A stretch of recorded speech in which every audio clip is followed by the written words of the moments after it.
Reporte 100. Es jueves, espacio del Colegio de Sonora, y le agradezco a la maestra en Ciencias Sociales por esta institución, Vania Ledesma Espino, que esté con nosotros esta mañana. Vania, ¿cómo está? Buenos días. Hola, Vania, buenos días, ¿cómo está? Hola, muy buenos días. Hola, Juan Carlos. Gracias por estar con nosotros esta mañana. Una investigación que realizaste, nuevas modalidades, migración y ecosistemas de innovación transfronterizos en la línea, y el tema familias migrantes de retorno en Hermosillo, Sonora, prácticas y políticas lingüísticas familiares. A ver, tradúceme al español esto, Vania, porque de pronto son muy rimbombantes con los nombres que le ponen desde la academia a las investigaciones. Con peras y manzanas, ¿de qué se trata este tema? Ok, bueno, pues muchas gracias por el espacio, muy buenos días a todos. Pues sí, mira, el título, como ya lo mencionas, es Familias Migrantes de Retorno, Prácticas y Políticas Lingüísticas Familiares. Y pues bueno, prácticamente se enfoca en estudiar las prácticas y las políticas lingüísticas que siguen 4 familias de origen mexicano con experiencia migratoria, de hecho sonorenses, experiencia de vida en Estados Unidos, y que pues por diversas razones regresan a México y están viviendo ahora en Hermosillo, Sonora. Sí, son familias que retornaron de manera forzosa o de manera voluntaria a territorio mexicano. Pues mira, en la migración de retorno se pueden dar diversas razones para este retorno. En el caso de las familias que yo estudio, sí fue retorno voluntario. Sí. Y entonces pues te platico un poquito qué son las políticas lingüísticas familiares. Bueno, estas por definición son todas pues aquellas planeaciones implícitas y explícitas que siguen estas familias en torno al uso y manejo del lenguaje o los lenguajes del hogar, en el caso de las familias multilingües o bilingües, es decir, con otras palabras, pues el manejo pues intencional, ya sea implícito o explícito, sobre qué idioma se habla en la casa. Por ejemplo, Sí. cuándo, el inglés en español en este caso de estas familias, por qué, por quiénes, en dónde, en qué situaciones. Esas son las políticas lingüísticas del lenguaje. Sí, son personas que vivieron cuántos años en Estados Unidos y que regresaron a México. Pues mira, varía mucho, pero de estas 4 familias te puedo decir que 3 de ellas estuvieron viviendo al menos 10 años y tienen de regreso aquí en Hermosillo aproximadamente 2 o 3 años. Hay una familia que vivió nada más 2 años en distintas ocasiones y regresa y tiene 1 año de regreso. Entonces realmente varía el tiempo que estuvieron en Estados Unidos. Pero pues te comento por qué para mí es interesante estudiar las familias migrantes de retorno.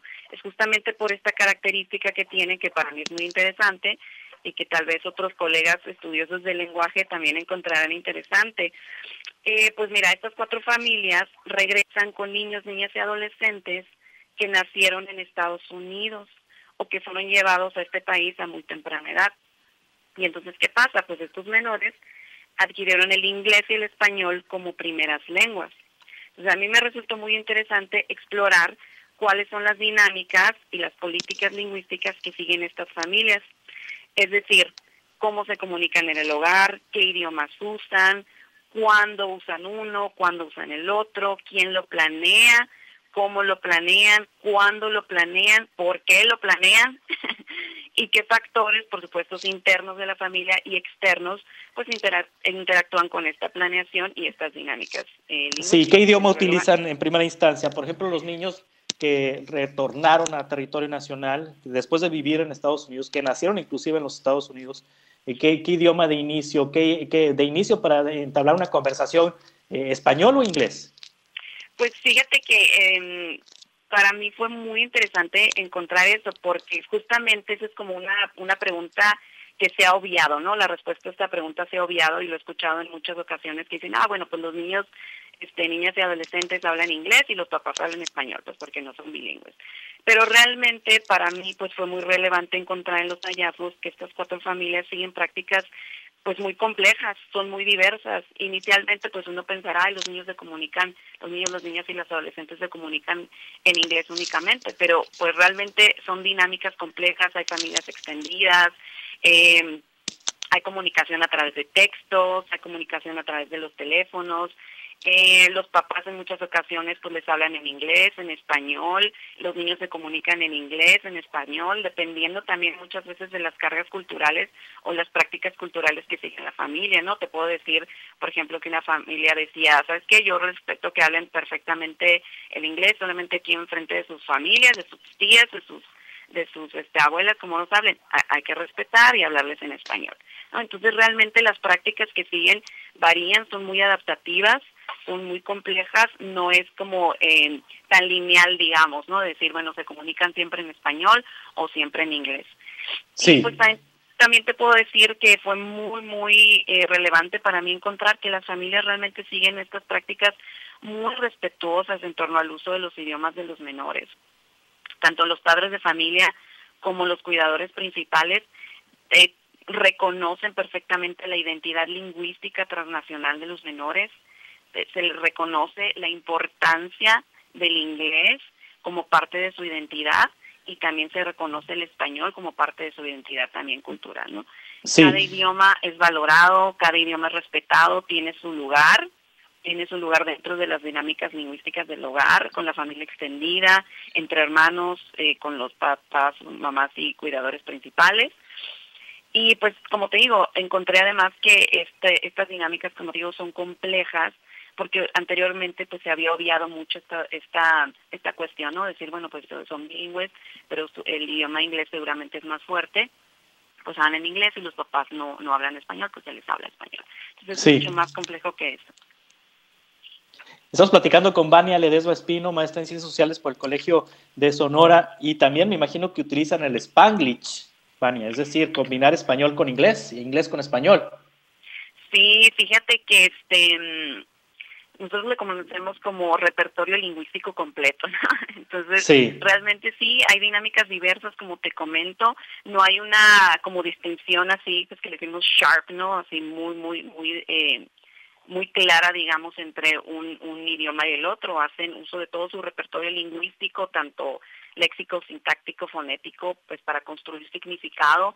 Cuando una palabra no se expresa lo suficientemente bien, tal vez, entonces utilizan el otro idioma, entonces sí realmente utilizan todo su repertorio, ya sea pues como lo conocemos en español y en inglés, para crear significado, construir significado alrededor y poder comunicarse, ¿no? ¿Qué palabra es más común que utilicen de Spanglish los niños y las personas que vienen de Estados Unidos después de estar años allá en el otro lado y venir a radicar nuevamente a México? Pues mira, yo te puedo decir que en entrevista para expresarse, no sé, empezaban en español, luego, pero I think que, ¿no? Entonces, realmente son más que nada frases, ¿no? A nivel léxico, a nivel de vocabulario, es un poquito más a nivel sintáctico en la estructura, pues no decir, bueno, voy a decir la frase I think y luego ya continúo con español. Entonces, o palabras que son pues muy arraigadas culturalmente en español, incluso en nuestro vocabulario también sonorense, entonces son cosas que a lo mejor no se pueden expresar de la misma manera en inglés y pues lo utilizan, en inglés y lo utilizan en español. Entonces realmente hay una mezcla mezcla, es un repertorio, no me gusta decirlo así, un repertorio lingüístico completo que lo utilizan para dar significado. Una palabra en específico pues realmente varía mucho y sí te puedo decir que es más bien frases. Sí. I think o I don't know, todo ese tipo de palabras.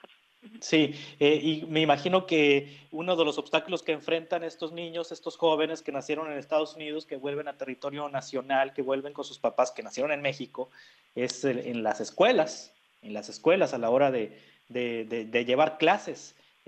¿Cómo es que se adaptan estos niños y cómo es que el sistema educativo nacional los incluye a estos niños que iniciaron su educación básica en los Estados Unidos con un sistema diferente y con un idioma diferente?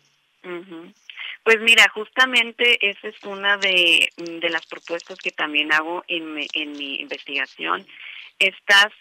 prácticas y estas políticas que observamos dentro del hogar creo que pueden informar mucho al sector educativo. Pues como te digo, son prácticas muy respetuosas, parten desde las características culturales de los menores, son responsivas como se le conoce, ¿verdad? Son adaptativas, son modificables. La agencia de los niños, niñas y adolescentes para la creación y la construcción de estas políticas acerca sobre el uso de su lenguaje es promovido, es respetado, se alienta a los menores a que participen activamente en esta planeación. Y pues como te digo, creo que estas formas pueden informar al sector educativo. Como tú lo mencionas, al ingresar aquí a las aulas, pues en muchas ocasiones obviamos que como son menores de origen mexicano y saben hablar español, pues entonces yo voy a obviar que saben escribir y que saben leer en español perfectamente. Sí. Y también voy a obviar que pues no van a volver a Estados Unidos, entonces el inglés ya no lo van a necesitar. Muchos de ellos todavía están en el proceso de adquisición del lenguaje, adquisición del alfabetismo, del bialfabetismo, ¿no?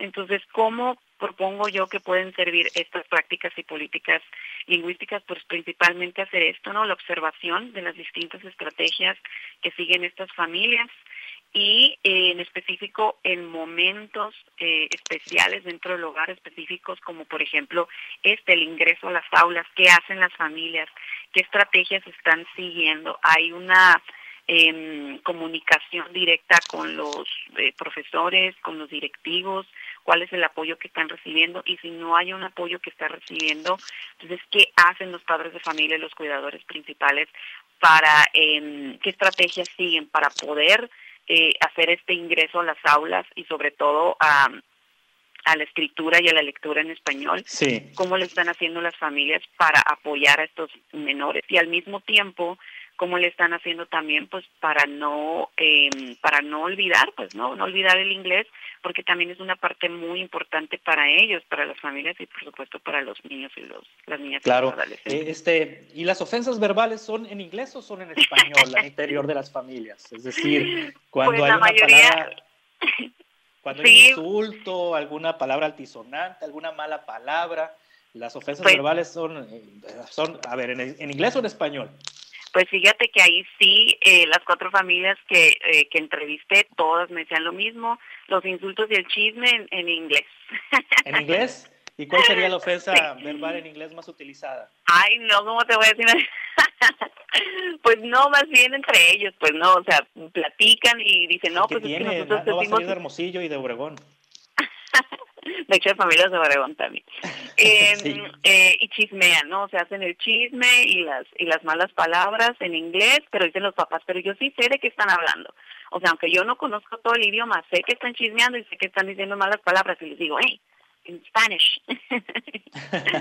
Pero sí, en general las 4 familias lo que me reportaron fue que eso, el chisme cuando no quieren que se enteren los papás y los cuidadores principales es en inglés, y pues también las malas palabras cuando pelean. O sea, es decir, para que los papás no se enteren porque ellos no hablan perfectamente en inglés. Ajá, pues realmente en estas 4 familias únicamente una mamá se considera ella bilingüe, ¿no? Por Sí. estas ideologías que tenemos acerca de ser o no ser bilingüe, ella se considera bilingüe porque lo entiende y lo habla.